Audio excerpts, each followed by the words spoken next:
Bonjour. Dans ce dessin, on va compléter la représentation du guidage en translation du fourreau 4 par rapport au bâti 3, ici. La représentation du guidage en rotation du pignon arbré 13 par rapport au bâti 3 fera l'objet d'une prochaine vidéo. Dans le guidage en translation ici, on va utiliser une vis sans tête à ses pans creux à téton long, M8 x 25, norme ISO 4028. Cette même vis se trouve dans plusieurs autres normes.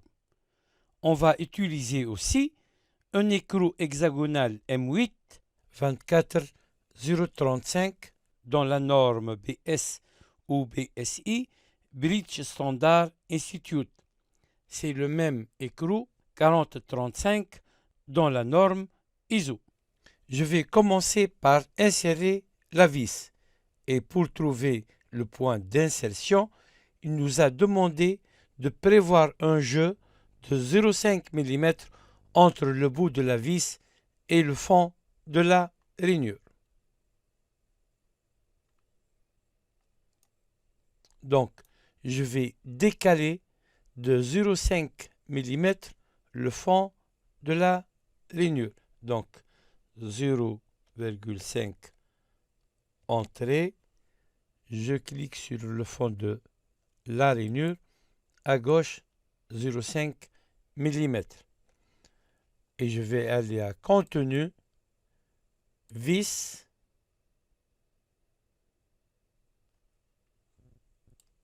vis sans tête,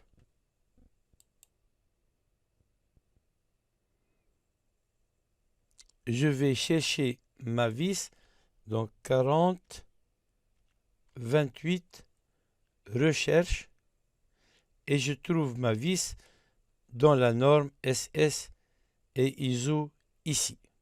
Donc je sélectionne la vis, fermée, je choisis la vue avant,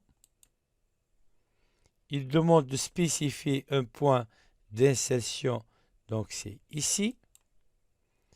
Angle de rotation, je peux écrire 180 degrés ou je peux déplacer ma souris à gauche et je clique. Je vais choisir M8, terminer, et avec les infobulles, je vais choisir la longueur de 25 mm. Donc je suis à 25 mm, je clique. Si vous ne voulez pas voir la référence pièce, vous pouvez aller au gestionnaire de calque et geler le calque AM par F ou AM12N. Je vais prolonger si vous voulez sur la vis, prolonger les deux traits. Je peux utiliser une ligne de construction verticale pour insérer l'écrou. Donc, je vais aller à contenu, écrou, écrou hexagonal. Je vais chercher la norme 24035. Je fais la recherche et je trouve cet écrou dans plusieurs normes. Je vais choisir par exemple la norme BS 24035, fermé, vue avant.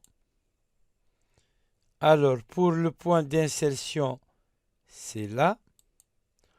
Angle de rotation, donc je peux écrire 180 degrés entrée ou bien je déplace ma souris à gauche et je clique, je choisis M8, terminé, et l'écrou est bien en place et on remarque que l'écrou a même caché la vis.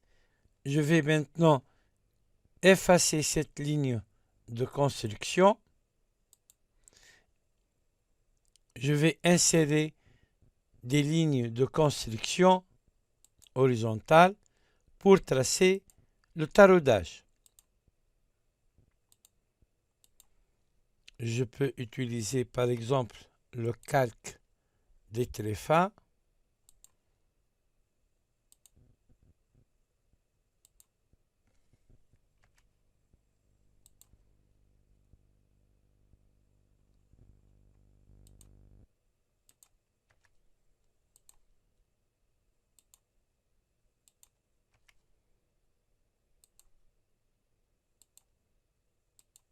Et je vais copier les propriétés du trait fort ici et ici. Je peux avec un seul clic effacer les lignes de construction. Pour les hachures, je vais simplement étirer les hachures. Je vais vous montrer dans la prochaine activité comment effacer les hachures et les remplacer facilement. Donc la vis est bien représentée.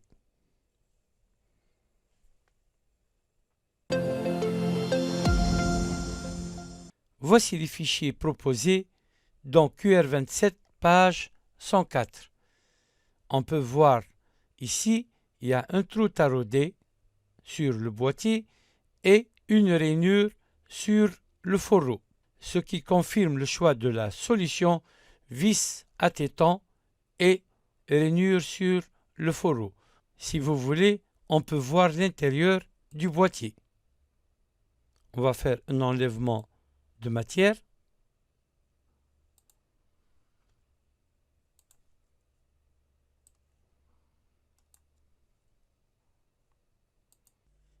Quelques critiques sur les fichiers proposés.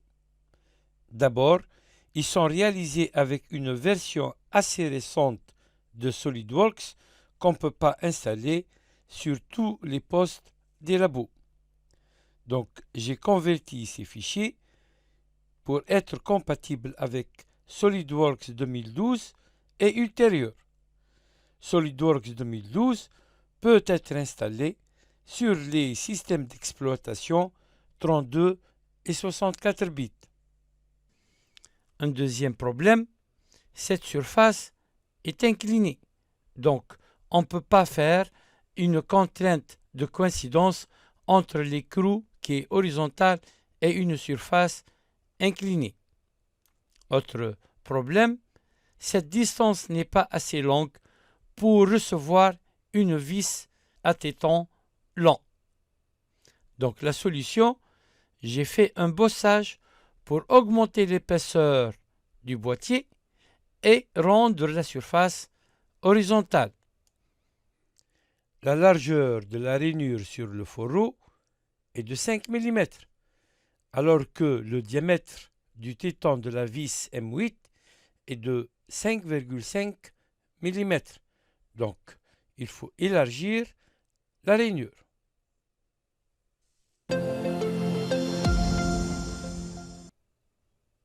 On va créer un nouveau assemblage.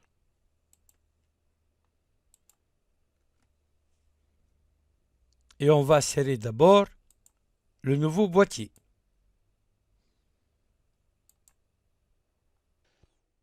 Le nouveau fichier contient ici un bossage, là où il y a assez de matière pour recevoir la vis à téton, et aussi une surface horizontale usinée pour être en contact avec l'écrou. On va insérer ensuite le fourreau crémaillère.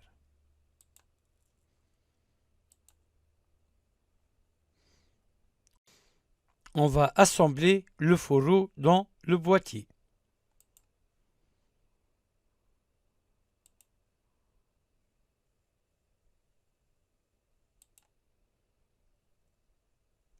Donc, coaxialité, je valide. Ensuite, je vais insérer une vis à téton lent. Bibliothèque, Toolbox, activer Toolbox.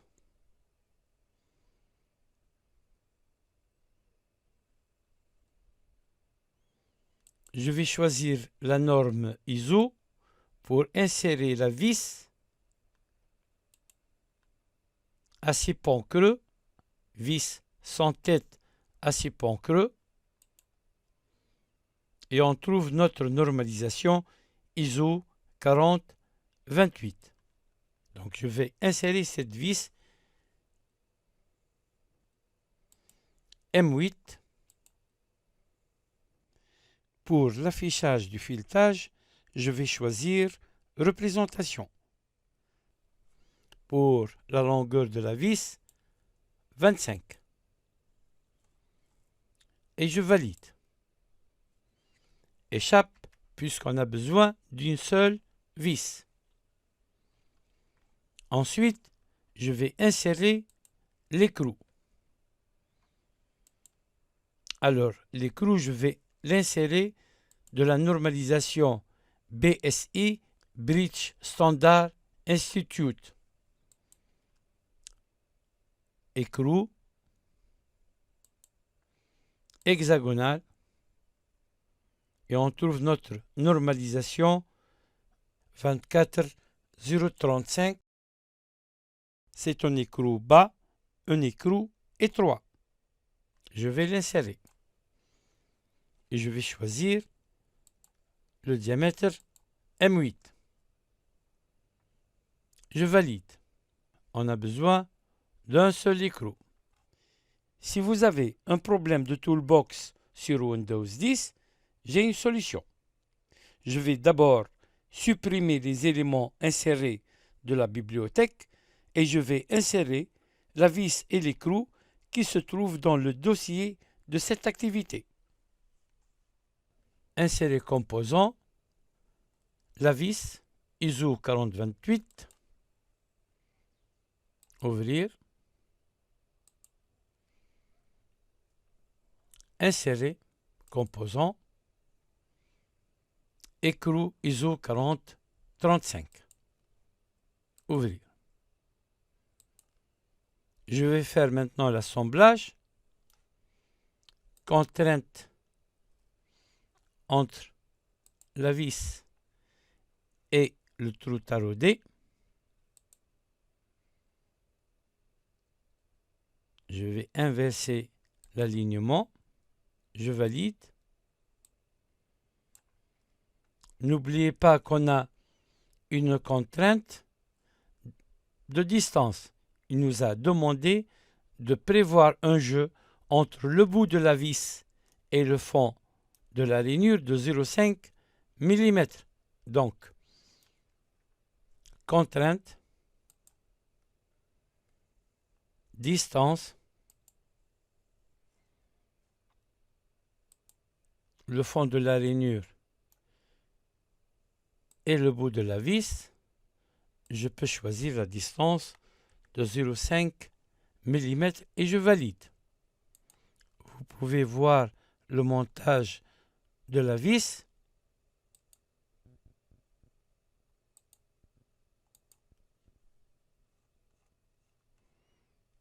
Le téton est dans la rainure, il y a le jeu de 0,5 mm.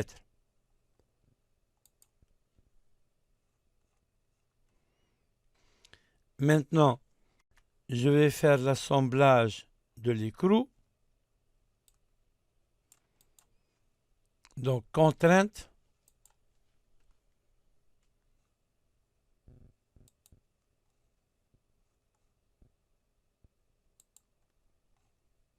Donc, coaxialité, je valide.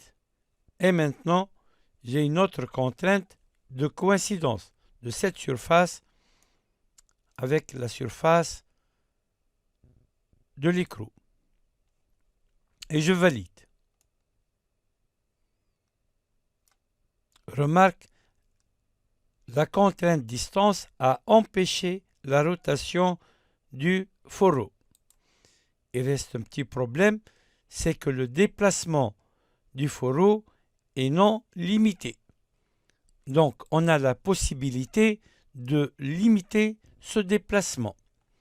Il faut aller à contrainte avancée et choisir la contrainte distance. J'ai la possibilité donc de choisir entre cette surface et cette surface une distance minimale et une distance maximale. La distance minimale sera bien sûr de 0 mm et la distance maximale, j'ai mesuré une distance 54 mm. Et je valide. Maintenant, la distance est bien limitée.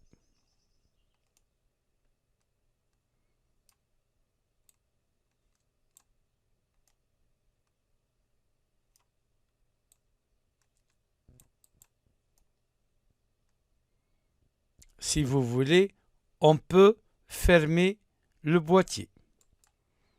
On va donc l'ouvrir seul, ouvrir la pièce et aller dans cet enlèvement de matière, clic droit et on va supprimer cet enlèvement de matière, fichier fermé. Vous voulez donc enregistrer les changements oui et valider ce changement dans l'assemblage.